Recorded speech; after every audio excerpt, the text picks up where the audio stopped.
First Umapathi sir அவர்களை பற்றி பேசணும். ஒரு மனிதனுக்கு ஒரு கனவு விதைக்கப்பட்டிருந்தா அது ஆழமாக விருட்சமாக வளர்ந்து 30 வருஷமானாலும் வரும் அப்படிங்கிறதுக்கு மிகப்பெரிய உதாரணம் உமாபதி சார். இயக்குனராக வரணும்னு நினச்சி வந்தவர் 30 வருஷமா 35 வருஷமா கிட்டத்தட்ட பத்திரிகை துறையில் இருந்து இன்னைக்கு தமிழ்நாட்டில் இருக்கின்ற மிக முக்கியமான பத்திரிகைகள்லாம் முதன்மை செய்தி ஆசிரியராக இருந்திருக்கிறாரு. அப்படியெல்லாம் இருந்துட்டு சினிமாவின் மீது இருந்த ஒரு தீராத தாகத்தினால் இயக்குனராக வர முயற்சி பண்ணிட்டு இருந்தாரு. திடீர்னு பார்த்தா ஒரு நாள் நான் தயாரிப்பாளர்னாரு. எனக்கு பயங்கர ஆச்சரியமா இருந்தது. ஆனா எப்படியாவது சினிமாக்குள்ள வரணுங்கிற ஒரு வெறியும் வேகமும் இருந்ததுனால தான் அவர் இந்த இடத்துக்கு கொண்டு விட்டுருக்குன்னு நான் நினைக்கிறேன். ஆனா நிச்சயமா ஃபியூச்சர்ல ஒரு படம் எடுப்பாரு. அப்புறம் இன்னொரு விஷயம் என்னன்னா, தயாரிப்பாளருக்கு ரசிகர்கள் நிறைய இருக்காங்க.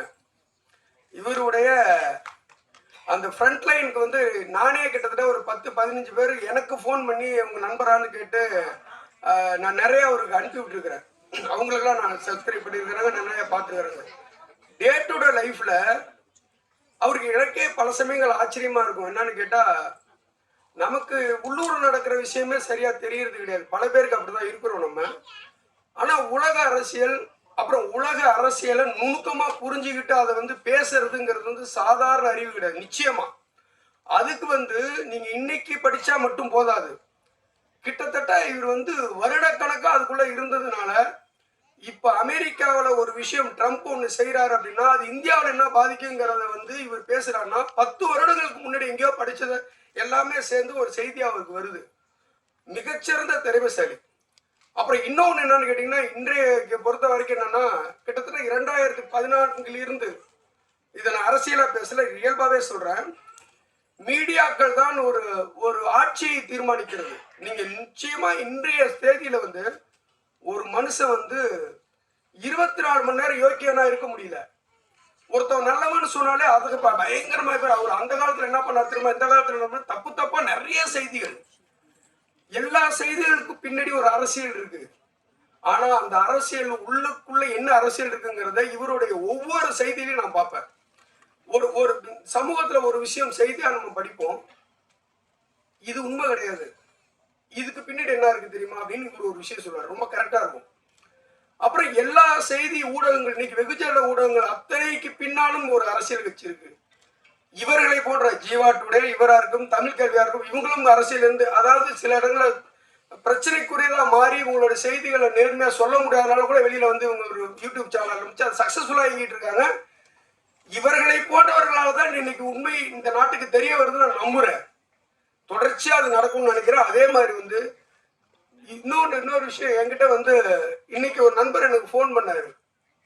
எல்லாத்தையுமே வித்தியாசமா ஏதாவது பண்ணணுங்கிற மனோபாவம் ஒரு உமாபதி சார். என்ன உமாபதி சார் பார்த்தீங்கன்னா எப்பவுமே எல்லாத்துலேயுமே ரொம்ப அவருடைய இன்வால்மெண்ட்டு எக்ஸ்ட்ரீம் போவார், எக்ஸ்ட்ரீம் விஷயத்துக்கு போவார். எல்லா விஷயத்துலையுமே எப்படி ஒரு வித்தியாசமான முயற்சிகள் திரைத்துறையில் செய்திருக்காங்களோ அந்த மாதிரி இது ஒரு முயற்சி அவர் எடுத்திருக்காரு. ஒரு நாள் நைட்டு ஒரு சம்பவம், 13 கேரக்டர்ஸு. நம்ம இதில் விஷுவலில் பார்த்ததெல்லாம் வேறு. ஸோ ஃபேஸே காட்டாத கேரக்டர்ஸ் வச்சு அப்படியே ஒரு இன்ட்ரெஸ்டிங்கான ஒரு விஷயத்தை இன்றைக்கி அவர் ஒரு ஷார்ட் டைமில் ஒரு பட்ஜெட்டில் குவாலிட்டியோட அழகான டெக்னீஷியன்ஸ் எல்லாம் வச்சு பண்ணியிருக்காரு. நண்பர் விவேகா பண்ணுறவங்களாம் அவருக்கு பெரிய லெவலில் சப்போர்ட் பண்ணியிருக்காங்க. இதில் என்ன ஒரு விஷயம்னா, இன்றைக்கி இருக்கிற சூழலில் இந்த கசாலிலாம் வந்திருக்காங்க. இன்றைக்கி இருக்கிற சூழலில் படங்கள் எடுக்கிறதுக்கு நிறைய பேர் முன் வர்றதே கஷ்டமான ஒரு சூழல் இருக்குது. அதே மாதிரி நம்மளுடைய பத்திரிக்கையாளர், நம்ம வீடியோ எல்லாருக்கும் நான் ஒரு ரெக்வஸ்ட் வச்சுக்கிறேன். இந்த மாதிரியான சிறிய படங்களுக்கு நல்லா எல்லாருமே சப்போர்ட் பண்ணணும். இந்த தேட்டர்ஸ்லேருந்து எல்லாமே இன்றைக்கி நிறைய ப்ராப்ளம்ஸ் இருக்குது. படத்தை விட பாப்கார்ன் விலை ஜாஸ்தியாக இருக்குது, பாப்கார்னோட பார்க்கிங் விலை ஜாஸ்தியாக இருக்குது. இந்த சூழலில் ஒருத்தர் படம் பண்ணி வர்றதே ரொம்ப சிரமமாக இருக்குது, ரொம்ப கஷ்டமாக இருக்குது. இன்றைக்கி இப்படி ஒரு முயற்சி எடுத்து Umapathi sir, doctor Thanigasu sir, Panruti Ramesh sir உட்பட இவங்க எல்லாரும் சேர்ந்து ஒரு முயற்சி எடுத்திருக்காங்க. இந்த மாதிரி படங்கள் வந்து நல்லா வரணும், வந்தால் தான் நிறைய பேருக்கான வேலைகள் கிடைக்கும், எல்லாமே இருக்கும். அதே மாதிரி வந்து இன்னைக்கு இருக்கிற இண்டஸ்ட்ரி பற்றி கொஞ்சம் முன்னாடி கூட டைரக்டர் சார்கிட்ட பேசிகிட்டு இருந்தோம். நிறைய வந்து சொல்லப்போனால் வந்து நிறைய ஆர்கனைசேஷன்ஸ் அசோசியேஷன்ஸ் எல்லாம் இருக்குது. பாக்கியராஜ் சார் வந்து ரைட்டர்ஸ் யூனியன் வந்ததுக்கப்புறம் நிறைய அந்த கதை திருட்டுகள் போன்ற விஷயங்கள்லாம் வந்து அதுக்கெல்லாம் ஒரு நிறைய ஒரு தீர்வு வந்து அதெல்லாம் ஒரு நல்ல சிறப்பான முறையில் வந்து அவர் வந்ததுக்கப்புறம் தான் செய்துட்டு இருக்காரு. அதே மாதிரி எல்லா சைட்லேயும் வரணும். உதாரணத்துக்கு டைட்டில் பார்த்தீங்கன்னா கூட பார்த்தீங்கன்னா இப்போ கூட நம்ம எல்லாம் பத்திரிகை துறையை சேர்ந்த நிறைய பேருக்கு வந்திருக்காங்க. நம்ம ஒரு படத்துக்கு ஆரணி ஒரு டைட்டில் அப்ளை பண்ணோன்னு சொன்னால் அந்த டைட்டில் இருக்கா இல்லையான்றதை நம்ம போய் செக் பண்ணி பார்க்கலாம். அந்த மாதிரி ஒரு சிஸ்டத்தை வந்து திரைப்படத்துறையில் வந்து கொண்டு வரணும். ஏன்னா அதன் மூலமாக நிறையா வணிக ரீதியான விஷயங்கள், நிறைய பிரச்சனைகள் அதெல்லாம் போயிட்டுருக்கு. ஒரு டைட்டில் வந்து இருக்கா இல்லையான்றதை யார் வேணாலும் ஓப்பன் பண்ணி பார்க்கலாம். இருந்துச்சுன்னா வேறு டைட்டில் சாய்ஸ் போகலாம். எப்படி இன்னைக்கு ஆரணி பண்ணுறாங்களோ அந்த மாதிரியான விஷயங்கள்லாம் வந்து கொண்டு வரணும். அதே போலவே இந்த சிறப்பான ஒரு திரைப்படத்தை தன்னுடைய கனவு, தன்னுடைய பத்திரிகை என்பதை தாண்டி திரைத்துறையில நம்ம ஒரு சிறப்பான ஒரு இடத்தை வைக்க வேண்டும் என்ற எண்ணத்தில போராடி அந்த திரைப்படத்தினுடைய இயக்குனராக பரிணமித்திருக்கக்கூடிய அன்பிற்குரிய நண்பர் உமாபதி அவர்களுக்கு இந்த நேரத்தில் என்னுடைய பாராட்டுக்களை தெரிவித்துக் கொள்கிறேன். அவருடைய கனவு நனவாகி இருக்கிறது. நான் வந்து இணை தயாரிப்பு என்று சொன்னாலும் கூட மொத்த தயாரிப்பும் உமாபதி சார் தான். இந்த திரைப்படத்தை பொறுத்த வரைக்கும் முதல்ல சுபாஷ் சார் அவர்கள் சொன்னதை போல அந்த டைட்டில் வைக்கிறதுல நிறைய வெளிப்படைத்தன்மை இல்லை அப்படிங்கிற மாதிரி சொன்னாங்க. இந்த படத்திற்கு கிட்டத்தட்ட 3 டைட்டில் வச்சு இது கிட்டத்தட்ட 4வது டைட்டில் இந்த படத்தினுடைய டைட்டில். இதுல இந்த படத்துக்கு முதல்ல அப்ளை பண்ணும்போது வைக்கப்பட்ட டைட்டில் என்னன்னு கேட்டீங்கன்னா யார் அந்த சார், அதான் இந்த படத்தினுடைய டைட்டில். அந்த டைட்டில் கிடைக்கல. அதற்கடுத்து வேற ஒரு டைட்டில் வச்சாங்க. அந்த டைட்டிலும் கொடுக்காம பண்ணிட்டாங்க. சாரே கிடைக்கல. அதுக்குதான் கடைசியில ரொம்ப ஆற்றாமையில அப்படின்ற மாதிரியான ஒரு டைட்டில் வச்சு நீ டைட்டிலே வேண்டாம்ப்பா, டைட்டில் எல்லாமே படம் எடுத்துருவோம், கதாநாயகன் இல்லாம படம் எடுக்கிறோம், கதாநாயகி இல்லாம படம் எடுக்கிறோம், டைட்டில் இல்லாம படம் வரும் அப்படிங்கிற மாதிரி ஒரு பேருக்காக ஒரு டைட்டில் இல்லாம ஒரு படம், கதாநாயகன் இல்லாம ஒரு படம், கதாநாயகி இல்லாம ஒரு படம், ஆனால் கடைசி வரைக்கும் அந்த படம் விறுவிறுப்பாக போகும் அப்படிங்கிற மாதிரி ஒரு மிக சிறப்பான ஒரு திரைக்கதை இந்த படம். அதனால கண்டிப்பாக இந்த படத்திற்கு நீங்கள் எல்லோரும் ஒத்துழைப்பு கொடுக்க வேண்டும். இந்த முதல் முயற்சியாக உமாபதி சார் அவர்கள் கொண்டு வந்திருக்கக்கூடிய இந்த அப்படிங்கிற இந்த திரைப்படத்தை நீங்க எல்லோரும் ஆதரித்து இந்த படத்தை வெற்றி படமாக மாற்ற வேண்டும் என்று உங்கள் அன்பரையும் வேண்டி விரும்பி கேட்டுக்கொள்கிறேன். இந்த படக்குழுவினர் அனைவருக்கும் என்னுடைய மனமார்ந்த நன்றிகள், பாராட்டுகள். நன்றி, வணக்கம். நல்ல படங்களை பற்றிய பேசுறதும் குறைஞ்சிருச்சு, நல்ல படங்கள் வருவதுமே குறைஞ்சிருச்சு. பிரம்மாண்ட படங்கள் தான் வருது, நல்ல படங்கள் வர்றதில்லை. இந்த மாதிரியான நேரத்துல நம்ம உமாபதி சார் இப்படி ஒரு திரைத்துறை முயற்சி எடுத்திருப்பது ரொம்ப ஒரு காலத்தின் தேவையா பார்க்குறேன். சாரை வந்து நான் நம்ம ஊடகத்துல நான் பேச ஆரம்பிச்சதுல இருந்து அவர்கிட்ட பல்வேறு விஷயங்கள் இருக்கும். இந்த சமூகத்தை பற்றிய ஒரு வித்தியாசமான பார்வைகள், எல்லாரும் பார்க்குற பார்வையில பார்க்க மாட்டார். சில விஷயங்களை அசால்ட்டா அந்த மரபுகளை உடைப்பார். இந்த ட்ரெண்ட் செட்டர் அப்படின்னு சொல்ற மாதிரி அந்த மரபுகளை உடைச்சு விடுவார். அவர் ட்ரெஸ் எல்லாம் பார்ப்பேன், சார் என்ன சார் இந்த மாதிரி, பரவாயில்ல இப்படியே பேசட்டும். பொதுவாக ஜியோ பாலிடிக்ஸ், வேர்ல்டு பாலிடிக்ஸ் பேசினா கோட் போட்டு டை போட்டு நுனிநாக்கு ஆங்கிலம் பேசுறவன் தான் ஜியோ பாலிடிக்ஸ் பேசணுமா? ட்ரம்பை பற்றி பேசுறதுக்கு நம்ம அப்படி இருக்கணுமா? அதெல்லாம் தேவையில்லை. இயல்பா நம்ம நேரத்தில் நம்ம ஆட்கள் உட்காந்து உலக அரசியல் இதை விட அதிகம் பேசக்கூடியவர்கள் நம்ம தமிழர்கள். அப்படி இருக்கும்போது ஏன் இதெல்லாம் ஒரு கும்பமாக்குறோம்? நம்ம வேர்ல்டு பாலிடிக்ஸ் பேசணும்னா அதுக்கு ஒரு கலர் வேணும், அதுக்கு ஒரு தோற்றம் வேணும், அதுக்கு ஒரு பிறப்பு வேணும், இப்படிலாம் நினச்சிக்கிறது. ஆனால் அதை உடைக்கணும் அப்படிங்கிற மாதிரி அவர் மீடியாவில் பாருங்க, ரொம்ப அவர்கிட்ட வந்து ஒரு அலட்சியமான உடல் மொழி. அது அலட்சியம்னு சொல்றதை விட என்ன பெரிய நீங்க எல்லாம் ஆட்கள், இதுவரையும் பேசுற ஆட்கள் யாரு, இவ்வளவு காலம் வந்து மற்றவனை பேச விடாம வச்சிருந்தது யாரு போன்ற அந்த ஒரு அரசியல் இருக்கும். அது ரொம்ப அசால்ட்டா பண்ணுவார். அவர் பேசுற எல்லா அரசியல்லையுமே வந்து அதை சொல்லும் போது அது ஒரு பெரிய பூதாகரப்படுத்தி இதை நான் செஞ்சிருக்கேன்னு சொல்ல மாட்டார். ரொம்ப போகிற போக்கில் அதை சொல்லக்கூடிய ஒரு தன்மை வந்து உமாபதி சார்கிட்ட உண்டு. நம்ம ஊடகத்துல அவர் வந்து அந்த பேச ஆரம்பிச்சு அந்த காலகட்டத்துக்கு பிறகே பார்த்தீங்கன்னா டிஜிட்டல் உலகத்துல ஒரு வித்தியாசமான ட்ரெண்ட் செட் வந்திருக்கும். நம்ம ஜீவா டுடே ஊடகத்தை கவனிச்சவங்களுக்கு தெரியும். அதுக்கப்புறம் அவர் இப்போ பல ஊடகங்கள்ல போயிட்டாரு. கிட்டத்தட்ட வாரத்துக்கு ஒரு 10 ஊடகத்துல கொடுக்குற நிலைக்கு வந்து சார் வந்து இருக்கிறாங்க. இருந்தாலுமே அவர்கிட்ட நாங்க கவனிச்சது, இன்னைக்கு எல்லா பிரச்சனையும் பேசுவாங்க, எந்த அரசியல் பிரச்சனையும் எல்லாரும் பேசுறாங்க. ஆனா சார் அதை அணுகிற விதத்துல ஹைப்பர் லோக்கல்ல இருந்து இன்டர்நேஷனல் வரையும் அதை இணைச்சு பேசுற அந்த தன்மை தான் சாருடைய ஸ்பெஷாலிட்டி. அதான் உமாபதி சாருடைய தனித்துவம். அவர் மதுரையில பெற்ற அனுபவம், கேமராமேனா இருக்கும்போது அவருக்கு கிடைத்த அனுபவம், கோயம்புத்தூர்ல அவருக்கு கிடைச்ச பார்வை, இது எல்லாமே அவருக்கு வந்து கிடைச்சிருக்கு. குறிப்பா கோவை குண்டுவெடிப்பின் போது இருந்த கேமராமேன் அவர், அதை வந்து பதிவு செய்த ஒரே நபர். அந்த குண்டுவெடிப்பு சம்பவத்துல அவருக்கு அந்த வாய்ப்பு கிடைச்சிருக்கு. அப்புறம் சென்னையினுடைய வாழ்க்கை, தமிழர்கள் தடம் பதித்த நாடுகள் தேடி அவரு பல இடங்கள் போயிருக்கிறார். நம்ம தமிழர்கள் கங்கை கொண்டான் கடாரம் கொண்டான்னு சொல்றோம், அந்த மாதிரி இடங்கள் போய் எங்கெங்கெல்லாம் தமிழர்கள் இருந்திருக்காங்க, இங்கெல்லாம் நம்முடைய வேர் இருக்கு, விழுது இருக்கு, இந்த மாதிரியான அவர் புத்தகம் 2-3 புத்தகங்கள் எழுதியிருக்கிறாங்க.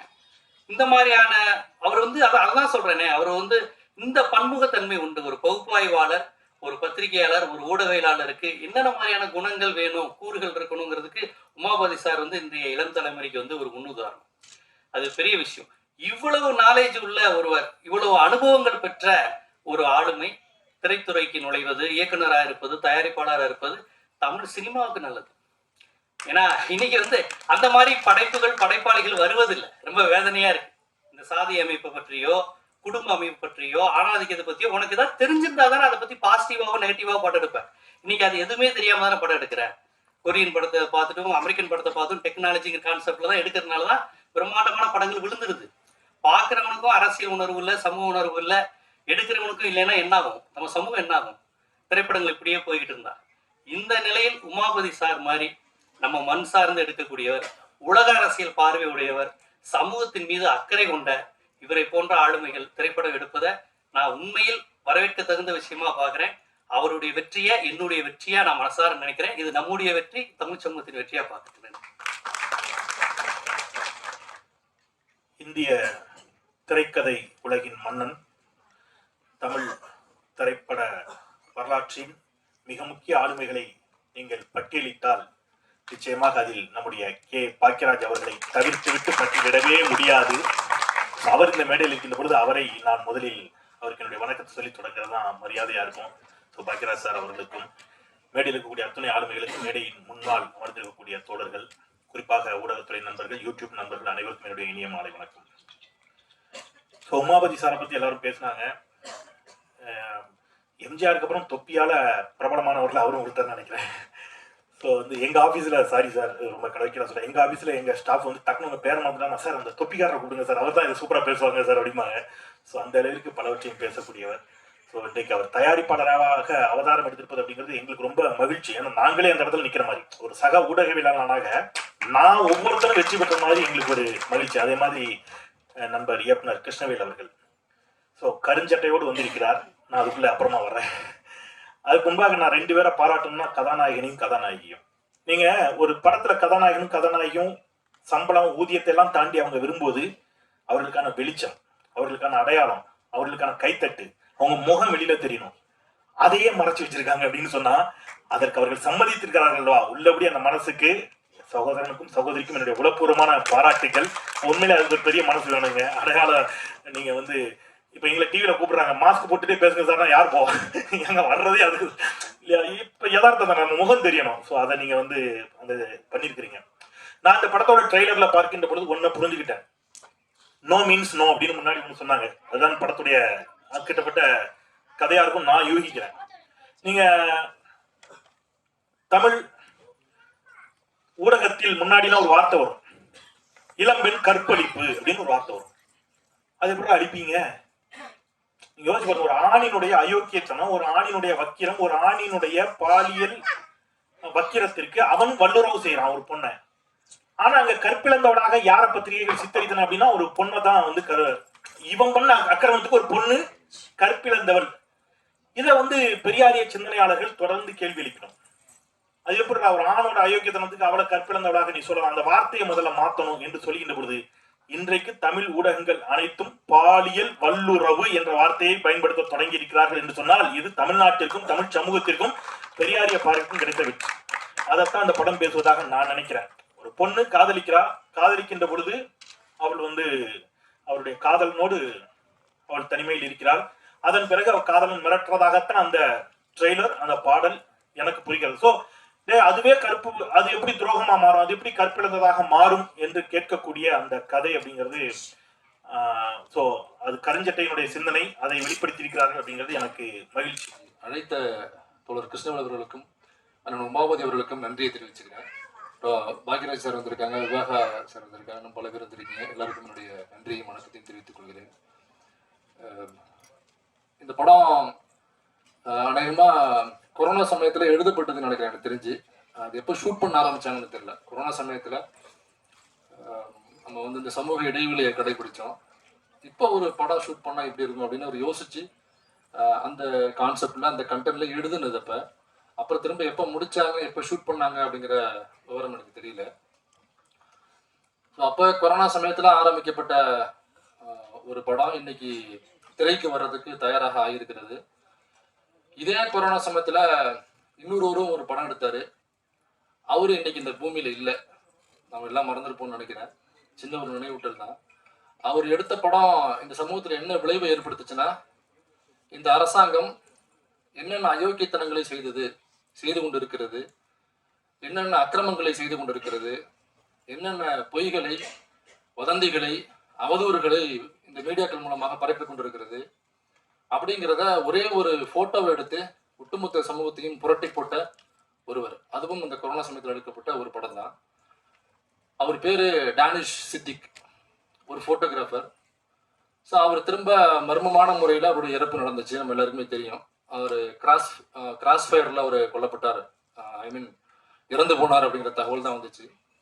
அதற்கான விசாரணைகள் என்ன, உண்மையிலே கிராஸ் ஃபயர் தானா அல்லது வேற யாரும் இதுக்குள்ள சதி செஞ்சிருக்காங்களா அப்படிங்கிற தகவல் நமக்கு எதுக்குமே வரல. ஏன்னா இந்த விசாரணையும் இப்போ சரியா நடத்தப்படுறது இல்லை.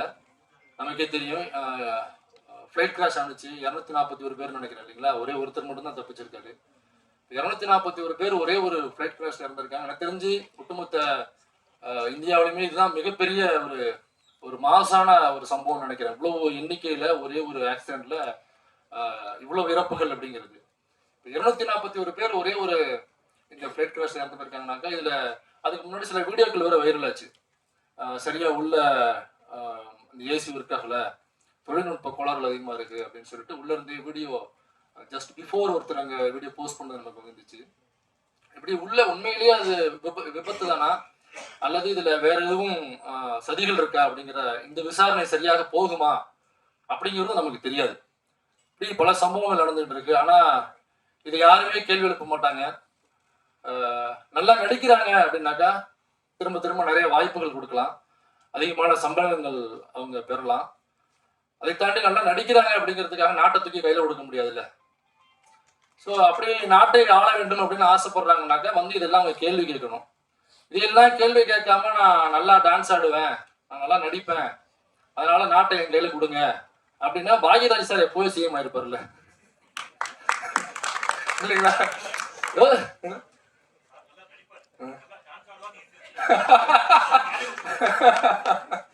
நன்றாக தெரியும். அதனால இதையெல்லாம் கேள்வி கேட்டாக்கா கண்டிப்பா நாட்டை கையில தூக்கி கொடுக்கலாம். அப்படி இல்லாத வரைக்கும் நம்மளால நாட்டை கையில தூக்கி கொடுக்க முடியாத சூழல். அதனால அப்ப அந்த கொரோனா சமயத்துல எடுத்த ஒரே ஒரு போட்டோ அது ஒட்டுமொத்த இந்தியாவுமே புரட்டி போட்டது. என்னென்ன பொய்களை, வதந்திகளை, அவதூறுகளை பரப்புகிறார்கள், இந்த மக்கள் நலன் சார்ந்து இந்த அரசாங்கம் என்ன செய்து கொண்டிருக்கிறது. ஒரு கொரோனா ஊசி நமக்கு போடணும், அதுவும் வெளிநாட்டுல இருந்து பர்ச்சேஸ் பண்ணி இங்க ஒட்டுமொத்த மக்களுக்கும் இந்த கொரோனாவில் நாமக்கு அடுத்த நிமிஷம் நம்ம இருப்போமா இல்லையா, நம்ம புள்ள இருக்குமா இருக்காதா, நம்ம அப்பா அம்மா இருப்பாங்களா இருக்காதா, எப்ப இறப்பாங்க அப்படிங்கிறது நமக்கு தெரியாது. அந்த சமயத்துல ஒரு நாட்டினுடைய ஒரு பிரைம் மினிஸ்டராக இருக்கக்கூடியவர் அல்லது நாட்டை ஆளக்கூடிய அந்த கட்சி தன் நாட்டு மக்களை காப்பாற்றணும் அப்படிங்கிறது நம்மளுடைய முக்கிய நோக்கமாக இருக்கணும். அப்ப அவ்வளவு தடுப்பூசிகளை எப்படி இலவசமா நம்ம மக்களுக்கு கொடுக்கறது அப்படிங்கிறத அவங்க யோசிக்கணும். இந்த காலகட்டத்துல நாளைக்கு இருப்போமா இல்லையாங்கிறது தெரியாத காலகட்டத்துல அந்த தடுப்பூசிகளை ஒவ்வொரு மாநிலத்துக்கும் இந்த அரசாங்கம் விற்பனை செய்தது. காசு கொடுத்துதான் இங்க உள்ள ஒவ்வொரு மாநிலமும் பர்ச்சேஸ் பண்ணி இங்க உள்ள மக்களுக்கு தடுப்பூசியை போட்டது. தடுப்பூசி பத்தி பேசுறோம், தணிக்கைச்சலம் தரவர் இல்லை. அதனால இவ்வளவு விஷயங்கள் இருக்கு. இதெல்லாம் கேள்வி கேட்க 36,000 கோடி ரூபாய் இந்த கொரோனா சமயத்துல மக்களுக்கு நலத்திட்டங்கள் செய்யணும், மக்களை காப்பாற்றணும் அப்படின்னு சொல்லி PM கேர்னு போட்டு 36,000 கோடி ரூபாய் வசூல் பண்ணாங்க. மக்களுடைய காசு. ஒருத்தனுக்கும் வருமானம் இல்ல, ஒருத்தனுக்கும் பிசினஸ் கிடையாது, எல்லாம் வீட்டுக்குள்ளதான் உட்காந்துருக்கோம். நம்ம போய் வெளியில அந்த டயத்துல ஏதாவது அரிசி வாங்கிட்டு வந்தாதான் நமக்கு உணவு, இல்லைனாக்கா அன்னைக்கு முழுக்க நம்ம பட்டி தான் கிடக்கணும். அன்னைக்கு ஃபுல்லா லாக்டவுன் இருந்துச்சு. அந்த சமயத்துல கையில பையில இருந்ததெல்லாம் நம்ம போட்டு 36,000 கோடி இந்த அரசு கேட்குதுன்னு நம்ம கொடுத்தோம். அந்த 36,000 கோடியை வச்சு ஒட்டுமொத்த இந்தியாவுக்குமே 2 டோஸ் நமக்கு கொரோனா ஊசி போட்டுக்கலாம். ஆனா இந்த அரசாங்கம் அந்த 36,000 கோடி என்ன செய்தது, யாருக்கு கொடுத்துச்சு? நம்ம யாருமே சிந்திக்கல. சோ அவர் எடுத்த டேனிஷ் சித்திக்கு எடுத்த ஒரு போட்டோ இந்த சமூகத்தை எப்படி புரட்டி போட்டுச்சோ கொரோனா பீரியட்ல, அப்படியே கொரோனா சமயத்துல எழுதப்பட்ட இந்த கதை கண்டிப்பாக சமூகத்துல ஒரு ஏதோ ஒரு கேள்வியாவது எழுப்பும் அப்படின்னு நான் நம்புறேன். கரெக்டா கனெக்ட் பண்ணது கதை. அதனால இந்த படம் வெற்றி பெற வாழ்த்துக்கள். ஹூங்கிறதுல ஏகப்பட்ட மாடுலேஷன் இருக்குது. அது சாதாரணமாக சொல்லி மாதிரி ஹூம் அப்படிங்கிறது வரல. இப்படின்னு ஆரம்பித்தோம்னா அதில் அவ்வளவு மாடுலேஷன் இருக்குது. அது எத்தனை சிச்சுவேஷன் இருக்குதோ அந்த சிச்சுவேஷனுக்கு தகுந்த மாதிரிலாம் அந்த ஹூம் இழுக்கலாம். அப்படி ஒரு அழகான டைட்டில் அந்த திரைப்பட விழாவுக்கு கொண்டிருக்கும். மரியாதைக்குரிய பத்திரிகை நண்பர்கள், ஊடக நண்பர்கள், அப்புறம் பத்திரிகையிலே ரொம்ப முக்கியமானவர்கள், என்னுடைய நண்பர் சுபாஷ் அவர்கள் வந்திருக்காரு.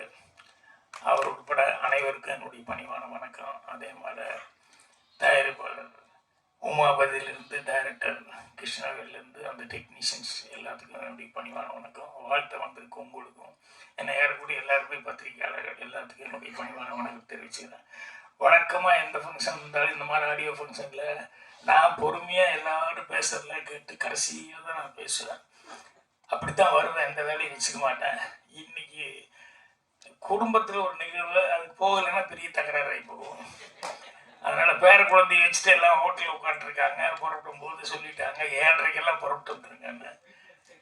ஆனால் முடியல. ஸோ அதனால தான் நான் கொஞ்சம் முன்னால் பேச வேண்டி வந்துடுச்சு. என்ன பேசுறது, உமாபதி அவர்களை பற்றி பேசுறதுன்னு அவர் பேச சொல்லி நான் எப்பவுமே கேட்டுக்கிட்டு இருப்பேன். ஏன்னா அந்த அவர் இந்த சுபாஷ் இவங்க எல்லாம் பேசினாங்கன்னா அவ்வளோ விஷயங்கள் நமக்கு கிடைக்கும். அந்த அளவுக்கு எதை பற்றி பேசுறதுனாலும் எதை பற்றி ஹிண்ட் வேணாலும் நம்ம எதாவது கேட்டோம்னா அவங்க பாட்டில் அப்படி சொல்லிட்டு இருப்பாங்க. அவரை பற்றி முதல்ல பேச ஆரம்பிச்சு ஒருத்தர் சொன்னார், என்னென்னா எனக்கு அதிர்ச்சியாக இருந்தது என்னென்னா உமாபதி ப்ரொடியூசர் அப்படின்னு சொல்லிட்டு அப்படின்ட்டு இயக்குனராக தான் வர்றது ரெடியாக இருந்தார், ப்ரொடியூசராக விட்டார் அப்படின்னு சொல்லிட்டு. உங்களுக்கு அதிர்ச்சியா? இல்லை, யார் எப்படி இருப்பாங்க என்ன சொல்ல முடியாது, எப்போ எது வெளிப்படுதுன்னு சொல்ல முடியாது. நம்ம ரொம்ப சாதாரணமாக நடப்போம். என்னுடைய தயாரிப்பாளர் ஒருத்தர் தூரன் வச்சு படத்தினுடைய தயாரிப்பாளர் நஞ்சப்பன் அப்படின்னு சொல்லி, அவர் ஊரில் அவங்க காய்கறி கடை வச்சுருந்தாரு, ஹோட்டல் வச்சுருந்தாங்க. அவங்க அம்மா தான் காய்கறி வியாபாரத்துக்கு தான் ஒவ்வொன்றா பண்ணி அவரை ஓரளவுக்கு கொண்டு வந்து கடைசியில் அந்த அம்மா கஷ்டப்பட்டு சம்பாதிச்ச காசு பூரா இங்கே எடுத்து படம் எடுக்கிறேன்னு சொல்லி விட்டாரு. ஒரு 75 வயசுல கூட அந்த அம்மா காய்கறி கூட தூக்கிட்டு அப்பவும் வியாபாரம் பண்ணி, அப்பவும் அந்த பையன் இப்படியெல்லாம் தப்பு பண்ணால் கூட என்னை பார்க்கும், பாக்கியம் என் பிள்ளை இப்படியா கரையேற்றி விடு பாக்கியம் அப்படின்னு சொல்லி என்ன எப்போ வாங்கிட்டு போனாலும் கேட்கும். அவருக்கு படிப்பெல்லாம் கிடையாது. நாடகம் போடுற கலை தந்த காணிக்கை நாடகம் பண்ணுறன்னு ஒரு நாடகம் மன்றம் வச்சுட்டு அதில் மறுபடியும் நாடகம் பண்ணால் ஊராக போய் நாடகம் போட்டுக்கிட்டு அப்புறம் சினிமாலையும் காசு விட்டு அப்புறம் அவ்வளோ படிப்பு இல்லை ஒன்றும் இல்லை. ஆனால் அந்த அம்மா அவ்வளோ கேட்குறாங்களேன்னு சொல்லிட்டு சரி கரையேற்றி விடணும்னு சொல்லி சரி வாங்க அப்படின்னு சொல்லி தான் அவருக்காக தூரம் நின்று பூஜைக்கு போட்டேன். அவருக்கு படிப்பு இல்லை, எந்த நாலேஜும் இல்லை, ரொம்ப இதாக இருக்கும். நான் டிஸ்கஷன் உட்காந்துருப்பேன், பசங்களோட உட்காந்து டிஸ்கஷன் பேசிட்டு எல்லா அசிஸ்டண்ட்டும் ஒரு 6-7 பேர் எதிர்த்தாப்புல வரிசையாக உட்காந்துருப்பாங்க. ஏதோ நல்ல சீன் ஒன்று பேசிட்டு போது இப்படி பார்த்தா ஒவ்வொருத்தரும் ஏதோ அப்படிமா அவரை அப்படி நிறுத்திக்குவாங்க. என்ன சீனுக்கு ரியாக்ஷனே இல்லை, ஒவ்வொருத்தரும் எங்கேயோ கதவு கிட்ட பார்க்குறேன் என்ன இதுன்னு சொல்லிட்டு பார்த்தா இங்கே இருக்கிறவங்க ஒவ்வொருத்தரும் ரியாக்ஷனாக கதவு கிட்ட எட்டி பார்த்தா அவர் நஞ்சு பண்ணிட்டு இருப்பார். என்னென்னா மத்தியான சாப்பாட்டுக்கு என்ன வேணும், ஏன்னா எங்கே நேரடியாக கேட்டால் நான் கத்துவேன், டிஸ்கஷன் இருக்கும்போது இதுதான் முக்கியமான திட்டுவேன்னு சொல்லிட்டு இவர் அந்த கதவை லேசாக திறந்துக்கிட்டு அங்கே இருக்கிற ஒவ்வொரு அசிஸ்டண்ட்டுக்கிட்டையும் என்ன அப்படின்னு சொல்லி கேட்பாரு. ஒருத்தர் இப்படிம்மா, இன்னும் கோழியா, ஒருத்தர் இப்படிம்மா, மீனா, இது மாதிரி எல்லாம் சிக்னல் பண்ணிக்கிட்டு இருப்பாங்க மத்தியான சாப்பாட்டுக்கு. இதை கண்டுபிடிச்சிட்டு பிடிச்சி கற்றுன்னு கற்றுனேன். இல்லை நீ வேலையிலேயே இருந்துருப்ப, அவங்களுக்கெல்லாம் பசிக்குமில்லன்னு. இவர் என்னை ஒரு சிக்கலில் மாட்டி விட்டார். என்னென்னா, அந்த படத்தை விற்கும் போது வந்து ஒருத்தர் கொடுத்துட்டோம்னா இன்னொருத்தர் கொடுக்கக்கூடாது. இவர் வேற எங்கேயோ வியாபாரம் பண்ணும்போது எஃப்எம்எஸ் ஏதோ விற்றுட்டாரு. அந்த படத்தை ஓவர்சீஸ் கொண்டு போய் ஒருத்தர் கொடுத்துட்டாரு. அப்போ இவர் கூப்பிட்டு என்கிட்ட, என்னங்க உங்கள் ப்ரொடியூசர் இப்படி பண்ணிட்டாரு, என்னென்னா இப்படி ஓவர்சீஸ் இப்படி விற்றுட்டாரு அப்படின்னு சொன்னோன்னு எனக்கு ரொம்ப என்னடா இப்படி போய் மாட்டிக்கிட்டேன் வந்துட்டு, விஷயம் தெரியாமல் ஏதாவது பண்ணிட்டாரு, இல்லைங்க அவர் படிப்பு இல்லை, எல்லாருக்குமா தெரியாமல் பண்ணிட்டாரு அப்படின்ட்டு. இல்லை என்னதான் இருந்தாலும் அவர் வந்து இங்கே வர சொல்லுங்க, தெரியாமல் பண்ணிட்டாங்கிறத சொல்லுங்க அப்படின்னு. அப்புறம் இங்கிருந்து அவர் வேற அவர் அனுப்பிச்சுட்ட, போங்க சாரி சொல்லிட்டு வாங்கன்னு. இவர் போனோடனே அங்கே கேள்வி கேட்டுருக்காரு, என்னென்ன இதுக்கு என்ன கூப்பிட்டுட்டீங்கன்னு. இந்த மாதிரி ஓவர்சீஸ் நீங்கள் எப்படி விற்கலாம், ஓவர்சீஸ் விற்கக்கூடாது, ஏற்கனவே கையெழுத்து போட்டு கொடுத்துட்டியா அப்படின்னு. இவர் ஓவர்சீஸ்னா என்னன்னு கேட்டுருக்காரு. ஓவர்சீஸ்னா கடல் கடந்து போகிறது அப்படின்னு உடனே ஒரு கேட்டிருக்காரு. கரெக்டாக சொல்லுங்க. கரெக்டாக தான் ஏன் சொல்கிறேன், ஓவர்சீஸ்னா கடல் கடந்த நாடுகள் அப்படின்னு. இப்போ நான் எதுக்கு விற்றேன்னு சொல்லி என்ன கூப்பிட்டு, ரஷ்யாவுக்கு விற்றுருக்கேன், ரஷ்யாவுக்கு தர வழியாக போகலான்னு தெரியுமா அப்படின்னு. இந்த ஆள் கம்யூனிஸ்ட் கட்சியில் இருந்தார், அதனால் இதெல்லாம் தெரிஞ்சு வச்சிருக்காரு. ரஷ்யா கடல் வழியாக போகலான்னு தெரியுமா, நீ என்ன என்கிட்ட கேட்கணும் அப்படின்னாங்க. இப்போ என்ன கேட்குறது, ஓவர்சீஸ் விற்றா தானே கேட்க முடியும், ரஷ்யா கடல் வழியாக போகலான்னு சொன்னோன்னு ஒன்றுமே கேட்க முடியும். அந்த மாதிரி அப்புறம் போயிட்டு வந்து என்ன மன்னிப்பு கேட்டீங்க, இல்லை எல்லாரும் எங்கிட்ட மன்னிப்பு கேட்டாங்க, என்ன கெப்பாசிட்டி இருக்குது என்னங்கிறதெல்லாம் சொல்ல முடியாது. அப்போ தான் எங்கள் வாத்தியார் சொல்லி கொடுத்ததெல்லாம் எனக்கு ஞாபகம் வரும். பாகியராஜ், நீ சந்திக்கும் ஒவ்வொரு மனிதனும் உனக்கு ஆசான், கண்டிப்பாக நீ கற்றுக்கொள்ள ஏதாவது ஒன்று அவங்ககிட்ட இருக்குண்டா, இதெல்லாம் ஞாபகம் வச்சுக்கோ அப்படிம்பாரு. அதனால் யாரை பார்த்தாலுமே நான் அப்படித்தான் பார்ப்பேன், சாதாரண ஆளுங்க மாதிரி பார்க்க மாட்டேன். ஏதாவது ஒன்று நமக்கு தெரியாதவங்களுக்கு இருக்கும் அப்படிங்கிற மாதிரி தான் பார்ப்பேன். இன்னைக்கு பாருங்க, அவர் யாருன்னு எனக்கு தெரியல, சினிமா வந்து முதல்ல காமெடி. அது என்னன்னா, அவருக்கு அந்த கிருஷ்ணவேல் அவர்கள் வந்து யார்கிட்டையும் வேலை பார்க்கல அப்படின்னாரு. சரி, சுயம்புவா இப்படி நிறைய பேர் வர்றதுக்கான வாய்ப்பு இருக்குது, சினிமாவில் நிறைய பேர் அப்படி இருந்திருக்காங்க அப்படின்னு. அதை விட அடுத்தது சொன்னது, சினிமா இப்படி மாறி போச்சா அப்படின்னு எனக்கு ரொம்ப என்னன்னா, விவேகா பாடலாசிரியர், அவரு இவரை பற்றி டைரக்டரை பற்றி ஏதோ கேட்குறேன் நான். அவர்கிட்ட நீ யார்கிட்ட வேலை பார்த்தீங்கன்னு கேட்டு, அப்புறம் நானே இப்போ தான் அவரை பார்க்குறேன் டைரக்டர் விவேகா. ஏங்க நீங்கள் படத்தில் பாட்டு எழுதுனீங்கல்ல அப்படின்னா, ஏன்னா இப்போல்லாம் யார் கூட பாடுறாங்கன்னு தெரியாது. அந்த மாதிரி மியூசிக்கில் கூப்பிடுவாரு, பாட்டு பாட சொல்லுவார், எந்த படம்னு கூட தெரியாத அளவுக்கு பாடிட்டு போயிடுவாங்க. அப்படி இருக்கிறது ஓகே. பாடலாசிரியர் டைரக்டரே மீட் பண்ணாமல் எப்படி இப்போ தான் மீட் பண்ணான்னு என்னென்னா, இல்லை ஃபோன்லேயே பேசிக்கிட்டோம், ஃபோன்லேயே என்ன, நான் ரொம்ப அட்வான்ஸாக போயிடுச்சுப்பா சினிமா அப்படிங்கிற அளவுக்கு. அப்போ தான் இன்னொருத்தர் சொல்கிறாரு, படமெல்லாம் ஓடணும் அப்படின்னா இப்படிலாம் இருந்தால் நல்ல கதை இப்படி கிடைக்கும், ஏன்னா எல்லாம் கலந்து பேசி பண்ண வேண்டியது. அது சொன்னோன்னே ரொம்ப அட்வான்ஸாக இருக்குது அப்படின்னு நினச்சிட்டேன். உமாபதி அவர்கள் இந்த படம் வந்து அவர் கண்டிப்பாக, ஏன்னா அவருக்கு வந்து எனக்கு நான் சொன்ன மாதிரி நிறைய விஷயங்கள் அவர்கிட்ட எதாவது கேட்டாலும் ஃபிங்கர் டிப்ஸில் வச்சுட்டு சொல்லுவார். தெரியலன்னா கூட உடனே தெரிஞ்சுக்கிட்டு உடனே ஃபோன் பண்ணி பேசுவார். அவர் அந்த அளவுக்கு இதானவர். அவர் வந்து இப்போ சினிமா எடுத்திருக்காரு அப்படின்னு சொன்னோம்னா ரொம்ப யோசனை பண்ணி அடுத்த மைல்களை தொடரணும் அப்படிங்கிறது அவருடைய டார்கெட்டாக இருக்குது. அதை தொட்டுட்டாரு, அதுக்கு என்னுடைய வாழ்த்துக்கள்.